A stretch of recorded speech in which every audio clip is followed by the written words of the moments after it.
예, 오늘은 천세가 노래하던 하나님의 나라라는 제목으로 은혜를 나누려고 합니다. 영국에서 발행한 평화 속의 전쟁이라는 보고서가 있습니다. 여기에 의하면 20세기의 100년을 정의하기를 전쟁의 연속이다라고 정의했습니다. 1차 세계대전에서 1000만 명이 죽었습니다. 2차 세계대전, 6.25, 월남전, 걸프전까지 이르러 5천만 명이 희생이 되었습니다. 2차 세계대전 후에 100여 개국 중에서 130건의 군사 분규가 있었고 3,500만 명이 전쟁으로 인해 죽고 부상을 입었다고 합니다. 천하보다 귀한 생명을 그렇게 많이 잃고 나서 배운 값비싼 가르침이 있는데 그게 무엇이냐? 이데올로기보다는 자유가 낫다는 것이고 대립보다는 공존이 낫다는 것을 깨닫게 되었습니다. 그것을 깨닫고요. 소위 선진국에 들어가기 원하는 국가들은 이제 더 이상 대규모적인 전쟁을 그치자고 합의합니다. 위태위태하지만 그래도 나름대로 전쟁이 한동안 그쳤어요. 우리나라가 그 평화 가운데서 놀라운 성장을 이룩하였지요. 그런데요, 너무나 놀라운 사실은요, 그 비싸게 배운 귀한 가르침들이 한 세대를 넘지 못한다는 것입니다. 또다시 세상은요, 전쟁의 소문들로 가득 차 있다는 것을 발견하게 됩니다. 우리 겨울이 지나면 봄이 오지만 이내 다시 겨울이 찾아오듯 폭력의 굴레는 끊길 줄을 모릅니다. 이것이요, 우크라이나와 러시아 그리고 이스라엘과 하마스의 이야기다라고 생각될지 모릅니다. 우리나라와는 전쟁과 상관없다라고 생각할런지 모릅니다. 그러나 우리나라는요, 이미 간접적인 전쟁의 영향력 아래에 있는 상황입니다. 아이러니하게도요, 최근 우리나라에서 경제 효자 노릇을 하고 있는 수출 부분이 무엇인지 아십니까? 방산산업이에요. 무기 수출. 자료를 찾아보니까요, 우리나라의 무기 판매 수출이 2020년도의 기준으로 30억 달러였대요. 그러니까 한 4조 원 정도를 1년에 수출을 했대요. 그런데 2022년 러시아 우크라이나 전쟁이 터지자마자 6배가 오른 173억 달러를 기록했습니다. 그리고 올해는 아직 한 해가 마무리되지 않았는데 벌써 수출 규모가 200억 달러까지 올라서 27조 원을 수출했다고 해요. 지금 우리나라 경제가 무너진다 하는데 무기 팔아서 그나마 붙들고 있는 겁니다. 2022년부터 2023년까지만 보자면 방산산업이요, 세계 2위 수준이 되었습니다. 미국이 1위고요. 그 다음에 우리나라가 세계 2위로 평가받을 정도로 방산산업이 활달하다는 거예요. 제가 이 기사를 읽고요, 정말 죄책감이 느껴졌던 부분이 있었어요. 뭐냐면 전쟁 덕에 우리나라가 살고 있구나 라는 안도감이 제 안에 있는 걸 발견했기 때문이에요. 수십조 원의 이익이 주는 승리감이 온 천하보다 귀한 한 생명 한 생명이 지금도 어딘가에서는 피와 살이 튀는 전쟁에서 목숨을 잃고 있다는 사실을 덮었기 때문입니다. 제가 얼마 전에 한 영상을 보았어요. 러시아 우크라이나 전쟁인데요, 요즘은 직접 총칼로 전쟁하지 않고 드론 전쟁하잖아요. 드론으로. 그런데 드론에서 이제 폭탄을 투하해서 사람이 죽는 그런 건데요, 부상당한 한 병사가 다리에 총 맞고 누워 있는데 드론이 그걸 찍고 있어요. 그 병사가 드론을 쳐다보고 잠깐만 기다려달라고, 담배 한 대만 태우게 해달라고 그렇게 제스처를 취해요. 긴장한 탓에 담배에 불을 제대로 붙이지 못해요. 어떻게 담배에 불을 붙였어요? 길게 담배를 다 태웁니다. 드론의 카메라로 담배를 다 태운 것을 확인한 상대 국가 군인은 그 즉시 폭탄을 떨어뜨려서 그 생명이 없어지게 만들었던 장면이었습니다. 한 청년의 삶이 저무는 장면을 따뜻한 방에서 컴퓨터 화면으로 보게 되니 제가 참 많은 생각에 잠기게 되더군요. 어렸을 적에 제가 사회 선생님이 저한테 그런 말을 해준 적이 있어요. 일본이 2차 세계대전으로 완전히 패망했는데 어떻게 세계 위에 경제 대국으로 설 수 있었느냐? 우리나라 6.25 터져서 그랬다는 거예요.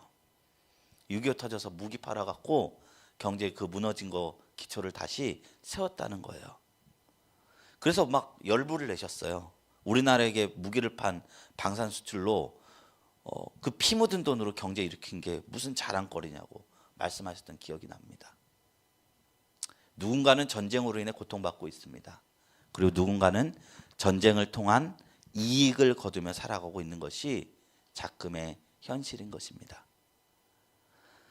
안타까운 것은요, 더 이상 전쟁을 그치고 평화를 이룩하자며 전 세계 선진국들이 유엔을 세운 1945년도, 그로부터 불과 80년밖에 지내지 않은 오늘날의 현실이라는 것입니다. 구약 성경에 보면 사사기라는 성경이 있는데요, 그 성경은 어떤 사이클이 나와요. 이스라엘 백성들이 하나님께 범죄해요. 타락해요. 하나님 이스라엘 백성들을 심판을 합니다. 그러면 이스라엘 백성들은 심판 속에서 다시 하나님을 바라보고 회개해요. 하나님 앞에 나와요. 그러면 하나님은 그 회개한 백성들을 용서하시고 다시 나라를 회복시켜 주세요. 근데 성경이 거기서 끝나지 않아요. 잠시 잠깐 하나님 앞에 서지만 얼마 지나지 않아 그 조상들이 지었던 죄를 또 짓고요, 타락합니다. 또 타락하고 또 하나님이 심판하고 회개하고 회복하고, 이게 6번의 사이클에 걸쳐서 나와요. 마지막엔 아예 타락의 이야기로 마무리되고 있습니다. 이스라엘의 가장 영적으로 전생기였던 시기가 다윗 왕의 시기거든요. 성경의 대부분의 유산들이 다윗의 시대를 그리고 있어요. 그런데 그 신앙의 전성기로 여겨진 시기가 너무 짧아요. 한 세대를 못 가요. 다윗의 아들 솔로몬에 이르러 박살이 나버립니다. 다윗같이 위대한 신앙인이 아들 교육 신앙으로 못 키웠다는 거예요. 솔로몬이 말년에 타락하고요, 다윗 왕으로부터 100년이 지나면 이스라엘에서 가장 유명한 악한 왕 아합 왕과 이세벨이 나옵니다. 성경에는요, 반복되는 타락의 역사를 기술하고 있습니다. 그것은 오늘날도 다르지 않은 것 같습니다. 짧은 평화가 지나고 오늘날 다시금 전쟁의 소식들이 늘어날 따름입니다. 우리가 저번 주에 대림절기이 어떤 주간이냐를 우리가 물었어요. 대림절기가 무엇이라고요? 예수님이 오셔서 하나님 나라를 완성시키는 것을 기다리는 절기라고 했어요. 그런데 하나님의 나라가 어떤 나라이길래 우리가 그 나라를 고대해야 되는 걸까요? 여러 가지가 있겠지만 하나님의 나라가 무슨 나라라고요? 평화의 나라라는 것입니다. 하나님이 기뻐하신 사람들 중에 평화로다. 이사야 22장 4절에 보면 그리스도가 오시면 그 나라를 세우는데 그 나라가 어떤 나라이냐를 말한 성경 말씀이 있습니다. 제가 받들어 봉독드립니다. 그가 열방 사이에 판단하시며 많은 백성을 판결하시리니 무리가 그들의 칼을 쳐서 보습을 만들고 그들의 창을 쳐서 낫을 만들 것이라. 이 나라와 저 나라가 다시는 칼을 들고 서서 서로 치지 아니하며 다시는 전쟁을 연습하지 아니하리라. 하나님의 나라에 창과 칼을 녹여서 농기구를 만든다는 거예요. 미가서 4장 3절에 똑같은 말씀이 나와요. 그가 많은 민족들 사이에 이를 심판하시며 먼 곳 강한 이방 사람을 판결하시리니 무리가 그 칼을 쳐서 보습을 만들고 창을 쳐서 낫을 만들 것이며 이 나라와 저 나라가 다시는 칼을 들고 서로 치지 아니하며 다시는 전쟁을 연습하지 아니하리라. 여기서 그는 누구냐? 메시아 그리스도입니다. 오늘 본문 말씀이 예수님이 탄생하시던 밤에 천사들이 부른 노래의 한 자락을 적은 것입니다.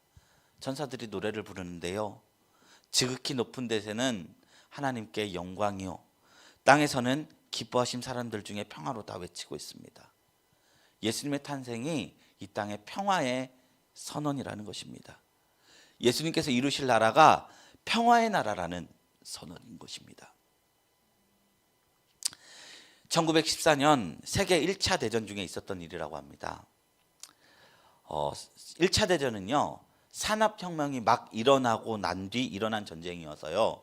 각 국가들이 대량 생산한 총과 무기로 전쟁한 최초의 전쟁이에요. 현대전이 이때부터 시작됐어요. 이는 엄청난 유혈 사태로 이어졌습니다. 당시 서부전선에 양쪽에는 수십 미터도 안 되는 거리에서 서로 독일군과 영국군이 참호를 파고 서로에게 총을 겨누고 있었습니다. 몇 달을 전선을 지키던 중 성탄절을 맞이한 거예요. 그런데 군인들이 전쟁이 너무 길어지니까 지쳤어요. 참호에 있었던 한 사람이 갑자기 캐롤을 불러요. 아까 우리가 불렀던 그 맑고 환한 밤중에 독일군이 그 노래를 불렀어요.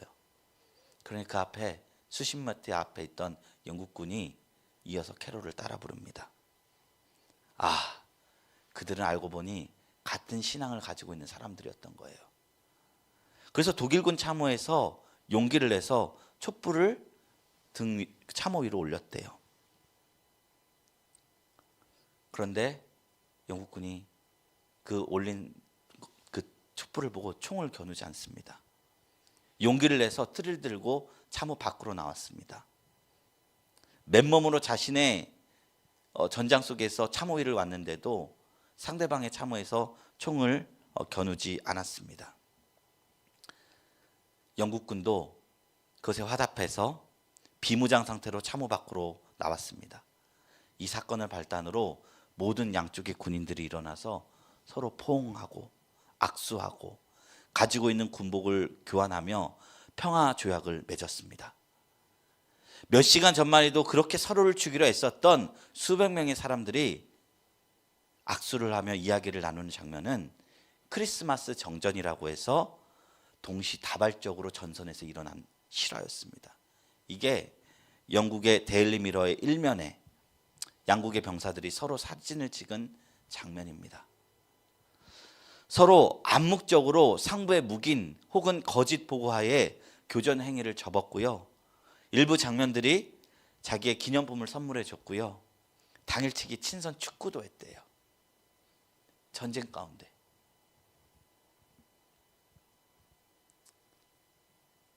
그런데 이건 너무나 짧은 평화였습니다. 양측의 군 수뇌부는 이 사건으로 발칵 뒤집어져서 이적 행위로 규정하고 주동자를 색출하고 상대방 진영에서 캐럴 소리가 들리면 이제부터 집중 포격을 가해서 전쟁을 이어가라라고 명했다고 합니다. 이 세상이요, 완전한 하나님의 나라일 수 없는 이유가 내가 살기 위해서는 누군가가 희생해야 하는 구조이기 때문입니다. 이기지 않으면 패자가 되기에 우리 안에는 온전한 평화가 서지 않습니다. 그런데 하나님의 나라에서 없는 것이 있는데요. 그게 뭐냐? 생존 경쟁이에요. 그 나라에는 사랑과 의로 다스려지기 때문에 먹고 먹힘이 사라집니다. 누군가를 짓밟지 않으면 설 수 없는 세상의 논리가 무너진 나라, 영원한 평화가 있는 나라라는 것입니다. 이사야 11장 6절에서 9절 말씀입니다. 그때 이리와 어린 양과 함께 살며 표범이 어린 염소와 함께 누우며 송아지와 어린 사자와 살찐 짐승이 함께 있어 어린아이에게 끌리며 암소와 곰이 함께 먹으며 그것들의 새끼가 함께 엎드리며 사자가 소처럼 풀을 먹을 것이며 젖먹는 아이가 독사의 구멍에서 장난하며 젖된 아이가 독사의 굴에 손을 넣을 것이라. 내 거룩한 산 모든 것에 해됨도 없겠고 상함도 없을 것이니 이는 물이 바다를 덮은 같이 여호와를 아는 지식이 세상에 충만할 것입니다. 이게 하나님 나라의 모습이라는 거예요. 사자와 어린 양은 사자가 살기 위해서는 양을 먹어야 돼요. 그런데 하나님 나라에서는 그게 없다는 거예요. 예수님께서 평화를 이루시는 분이라는 것을 알고 성경을 읽으면 왜 그토록 주님께서 우리에게 사랑을 강조하셨는지 이해가 됩니다. 원수를 사랑하라. 왜냐? 그것이 평화의 나라인 하나님 나라에 살아갈 사람들의 정신이기 때문입니다. 누구든지 너희 중에 높아지려 하는 자는 무릇 다른 사람의 종이 되어야 한다는 것도 평화의 나라인 하나님 나라에서 살아갈 사람들이 행하는 행실이기 때문입니다. 예수님께서는 우리에게 원수를 사랑하라 말씀하셨습니다. 그런데 말씀하셨을 뿐 아니라 그 길을 직접 걸어가심으로 우리가 걸어가야 할 길에 모범이 되셨습니다. 로마서 5장 8절에 말씀하십니다. 우리가 아직 죄인 되었을 때에 그리스도께서 우리를 위하여 죽으심으로 하나님께서 우리에 대한 자기의 사랑을 확증하셨느니라. 예수님은 우리가 지은 죄를 대신 갚아주기 위해 십자가에 달리시면서 했던 것이 뭐냐? 자기를 희롱하는 사람들 앞에 이렇게 말씀했어요. 아버지, 저들의 죄를 사하여 주시옵소서. 저들은 자신들이 하는 짓을 알지 못함이니이다. 12영이 더 되는 영으로 자신을 거역하는 죄인들을 심판하기보다는 사랑으로 덮으시고 원수로 행하는 사람들을 하나님의 자녀로 삼으시고 하나님의 나라를 우리에게 열어주신 것입니다. 무조건적인 은혜로 주어진 용서와 사면이 우리에게 부어졌다는 것입니다. 이것이 십자가에서 나타난 하나님의 사랑이고 천국에서 우리가 행해야 되고 받을 것들입니다. 우리 가정이 무너지는 이유 뭔지 아십니까? 사랑이 없어서. 우리 조직이 무너지는 이유 뭔지 아십니까? 사랑이 없어서. 이 은혜를 깊게 발견하는 사람이 평화를 만들 수 있습니다. 용서하는 삶을 살 수 있습니다. 내가 하나님께 엄청난 용서를 받은 사람이라는 사실을 기억하는 사람이 그 감격으로 다른 사람을 용서할 수 있고 그것으로부터 평화를 피워낼 수 있는 줄로 믿습니다. 이 싸움 많은 세상, 죄 많은 이 세상에서 시기, 질투, 미움 그것을 버리고 평화의 사람으로 전쟁을 그치고 하나님께 영광을 돌리기를 그런 우리가 되기를 주님의 이름으로 축원합니다. 그러면 우리는 팔복에서 말하듯 하나님의 자녀라 일컬음을 받게 될 것입니다. 화평하게 하는 자는 복이 있나니 그들이 하나님의 아들이라 일컬음을 받을 것이며. 이제 말씀을 맺으려 합니다. 사랑과 용서보다 전쟁과 갈등이 지배하는 사회 속에서 우리는 우리가 속한 곳에서 평화를 통해서 하나님의 나라를 이곳에서 피워냈으면 좋겠습니다. 이 말은요, 어떠한 희생을 치르더라도 화평만 이루면 된다는 것이나 표면적인 평화를 위해서 부정이나 불의를 외면해 버리라는 말이 아닙니다. 그것은 회피나 도피에 가까운 것입니다. 화평을 이루는 것은 더 적극적인 거예요. 나의 적극적인 참여가 필요해요. 용서해야 되고요, 섬겨야 되고요, 사랑을 실천해야 돼요. 이것이 평화를 만드는 것입니다. 저와 여러분이 주님의 손과 발이 되셔서 예수님 만드실 평화의 나라를 대신 세워가는 우리 모두가 되길 주님의 이름으로 축원합니다.